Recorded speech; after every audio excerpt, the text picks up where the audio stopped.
দেশ বিদেশ থেকে যে যেখান থেকে আমার ভিডিওটি দেখছেন ভাইয়ারা আপুরা, আসসালামু আলাইকুম সবাইকে। আপনাদের মাঝে আজকে আরেকটা নতুন রেসিপি নিয়ে আসলাম। চিংড়ি মাছ দেওয়া ভেন্ডি ঝোল। আপনারা দেখেন, ভেন্ডি কম, এই জন্য পেঁয়াজ তেল কম দিচ্ছি, আর ভেন্ডিতে তেল টানে না।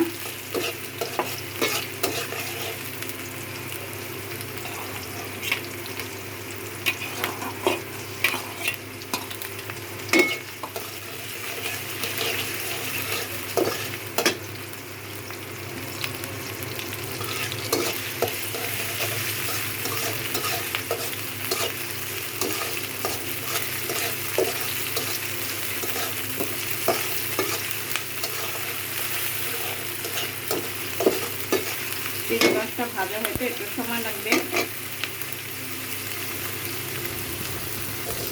হ্যাঁ, এখন আমার পেঁয়াজটা চিংড়ি মাছ দিয়ে হয়ে গেছে, কারণ বেশি ভাজলে চিংড়ি মাছটা শক্ত হয়ে যাবে।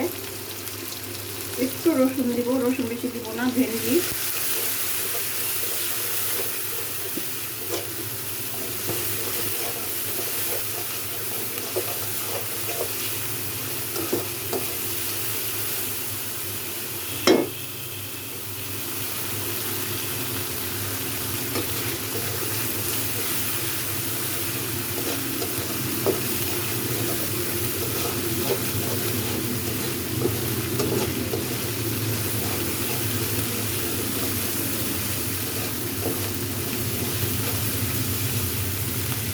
রসুনটা আমার ভালো ভালো হয়ে গেছে। এখন অন্যান্য মশলা দিয়ে দিব।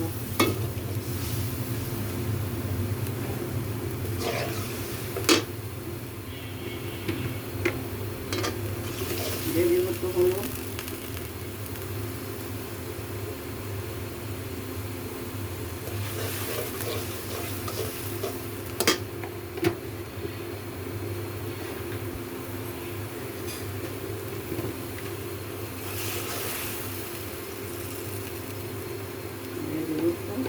লাল মরিচ এই পরিমাণে।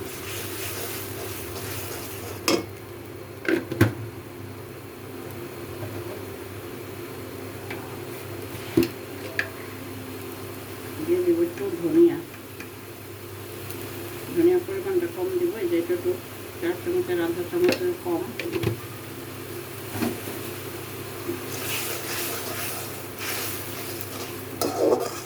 মশলাটা ভালো করে কষানো হোক।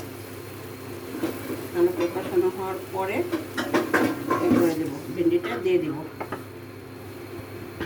এখন আমার মশলাটা এখন কমপ্লিট হয়ে গেছে। দেখেন, মশলার উপরে তেলটা উঠে গেছে। এখন আমি ভেন্ডিটা দিয়ে দিব এবং ভালো কি হয়েছে, মশলাটা ভাজা ভাজা হয়েছে, গ্রান চলে আসছে। এখন ভেন্ডিটা দিয়ে দিব।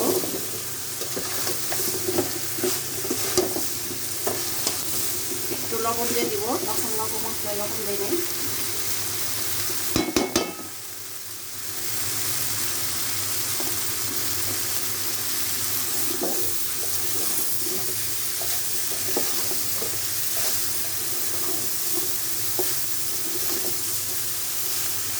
একটু পানি দিয়ে দিব যাতে ভেন্ডিটা কষানো হয়, বেশি না, সামান্য।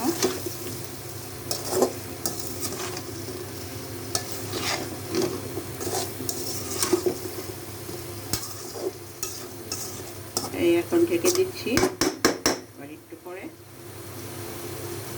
যখন ভেন্ডিটা বোনা হবে তখন ঝোল দিয়ে দিব।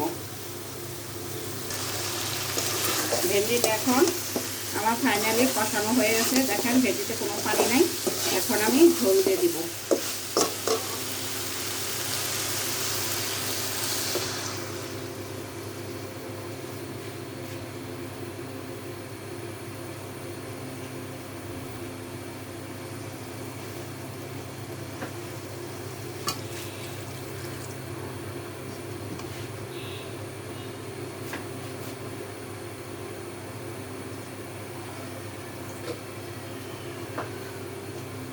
খুব একটা ঝোল দিব না, কারণ ভেন্ডি হইতে সময় লাগে না।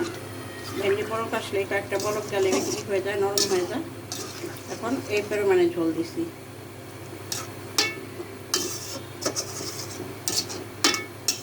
এখন ঢেকে দিব না, ঢেকে দিলে ভেন্ডির রঙটা নষ্ট হয়ে যাবে।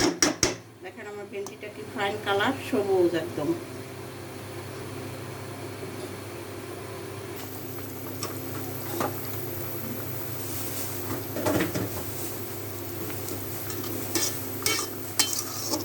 এখন আমার ভেন্ডিটা পুরা ফাইনালি হয়ে গেছে। দেখেন গায়ে গায়ে ঝোল আছে ভেন্ডিটার।